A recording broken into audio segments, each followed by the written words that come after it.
অনেক সময় থাকে না যে আমরা টি-20 সিরিজ কিংবা আইপিএল দেখি, বিপিএল দেখি এবং পিএসএল দেখার পরে আমাদের কাছে মনে হয় যে এটা কি ওয়ান ডেতেও কনভার্ট করা সম্ভব, এবং এই জিনিসটাই কিন্তু আমরা দেখেছি রিসেন্ট ইন্ডিয়া এবং আফগানিস্তানের ম্যাচে। প্রথম ম্যাচে বৃষ্টিবিঘ্নিত ম্যাচে ধর্মশালাতে আমরা দেখেছি যে প্রথমে ব্যাট করতে নেমে আফগানিস্তান কিন্তু একটা ধুমধুমার ব্যাটিং দেখেছি আমরা গুরবাজের কাছ থেকে। বাকিদের কাছ থেকে সাপোর্ট পেলে এই রানটা হয়তো আরও বেশি হতে পারতো, এবং ওই রান দেখার পরে আমি অ্যাজ এ ক্রিকেট দর্শক বলেন কিংবা ক্রিকেট প্রেমী বলেন না কেন, আমার কাছে মনে হয়েছিল ইন্ডিয়া হয়তো আজকে হারতে পারে। এত রান আসলে এই 30 ওভারের মধ্যে কমপ্লিট করাটা খুব ডিফিকাল্ট। সেই রানটাও যেন মানে মামুলি বানিয়ে ফেললো ইন্ডিয়া, এবং পরের ম্যাচে 403 রান। এবং এখানে যদি আমি বলি যে মিডল অর্ডার এবং লোয়ার মিডল অর্ডারে যদি সাপোর্ট পেতো এই রানটা 450ও হতে পারতো। লাস্টের দিকে কিন্তু অলমোস্ট 10 ওভারে কিন্তু ওইভাবে রান হয়নি, যেটা আমার কাছে যেটা মনে হয়েছে। তো আমি দুটো ম্যাচ হয়েছে ইন্ডিয়া এবং আফগানিস্তানের, ফার্স্ট দুইটা ম্যাচে দুইটাতেই ইন্ডিয়া জিতেছে, এবং ইন্ডিয়া অ্যাজ এ টিম তারা যে আইপিএল এর ফর্মটাকে ক্যারি করছে সেটা কিন্তু খুব ভালো মতো দেখতে পাচ্ছি। তো আমি যা জানতে চাই এই দুইটা ম্যাচ নিয়ে আপনার কাছে অবজারভেশন অ্যাজ অ্যানালিস্ট হিসেবে কি আছে? উইকেট তো আসলে অনেক বড় একটা ফ্যাক্টর।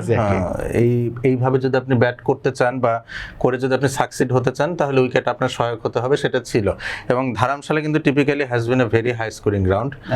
তো সেই ক্ষেত্রে আমার কাছে কিন্তু মনে হয়নি যে আফগানিস্তানের রানটা প্রপার ছিল, কজ অফ লেট আফগানিস্তানের বোলিং লাইন আপটা আমার কাছে খুব নির্বিষ মনে হচ্ছে। এই 25 ওভারের খেলায় আফগানিস্তান যদি অ্যারাউন্ড 250ও করতো, আমার কেন জানি মনে হচ্ছে ইন্ডিয়া 1 থেকে 1.5 ওভার হাতে রেখে খেলাটা শেষ করতে পারতো।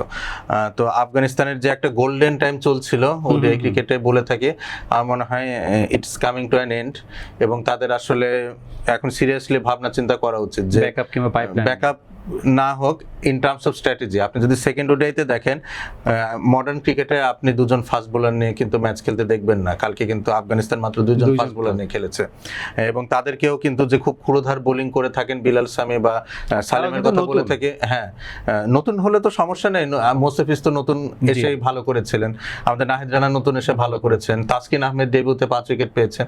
সো নতুনত্বটা বিষয় না, বিষয়টা হচ্ছে যে আপনার অ্যাট্রিবিউটটা কেমন অ্যাজ এ ফাস্ট বোলার, আপনার প্যাকেজটা কেমন অ্যাজ এ ফাস্ট বোলার, এটা খুব গুরুত্বপূর্ণ। আপনার সুইং কেমন, আপনার পেস কেমন, আপনার অ্যাকুরেসি কেমন, আপনার ফিটনেস কেমন, সবকিছু আসলে এখানে কন্ট্রিবিউট করে।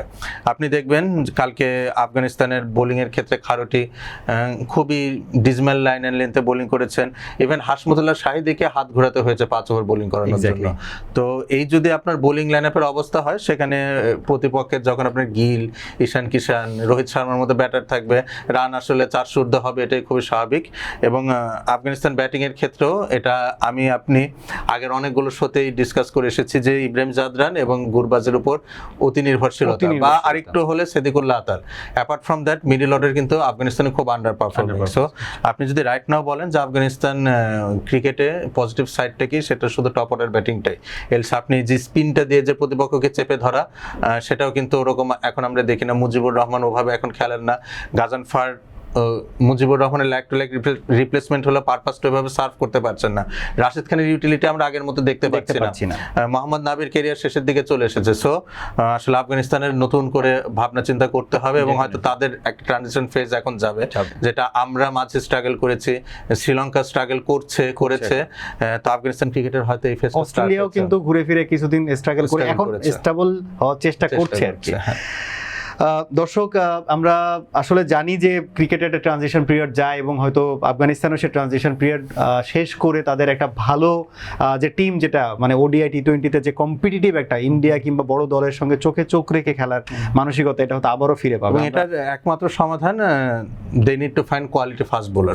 কোয়ালিটি ফাস্ট বোলার ছাড়া আপনি লম্বা পরিসরের যে ক্রিকেট, আমরা এখন ওডিআইকেও একটু লম্বা পরিসরের ক্রিকেটই বলে থাকি, এখানে আপনার ভালো করা খুব মুশকিল। দেখেন একটা সময় কিন্তু আমাদের স্পিন অ্যাটাক খুব ভালো ছিল, তারপরও আপনি দেখেন যে স্পেসিফিকলি যদি বলি লেফট আর্ম অর্থোডক্স, হ্যাঁ, একসাথে মোহাম্মদ রফিক, সাকিব আল হাসান, আব্দুর রাজ্জাক খেলেছেন, এবং তারা কিন্তু খুবই সফলও ছিলেন অ্যাজ বোলার্স। তারপরে দেখেন বাংলাদেশের ওই রিজিমে সাফল্য কিন্তু খুব বেশি না।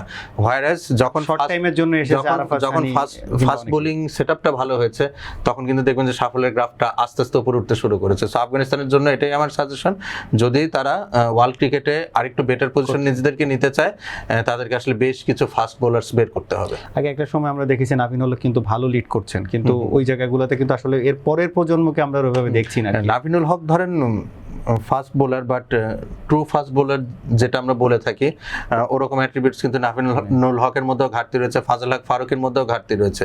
ধরেন আপনি বাংলাদেশে তাসকিন আহমেদ বা নাহিদ রানা, তারা যে ধরনের বোলিং করে, ইন্ডিয়াতে আর্শদীপ, সিরাজ বা বুমরা যেই টাইপের বোলার, ইভেন শ্রীলঙ্কাতে যদি যাই দুষ্মান্তা চামিরা, এই টাইপের বোলারদের কিন্তু অভাব রয়েছে আফগানিস্তানে। এই স্পটটা আমার মনে হয় তাদেরকে ইমিডিয়েটলি অ্যাড্রেস করে কাজ করতে হবে।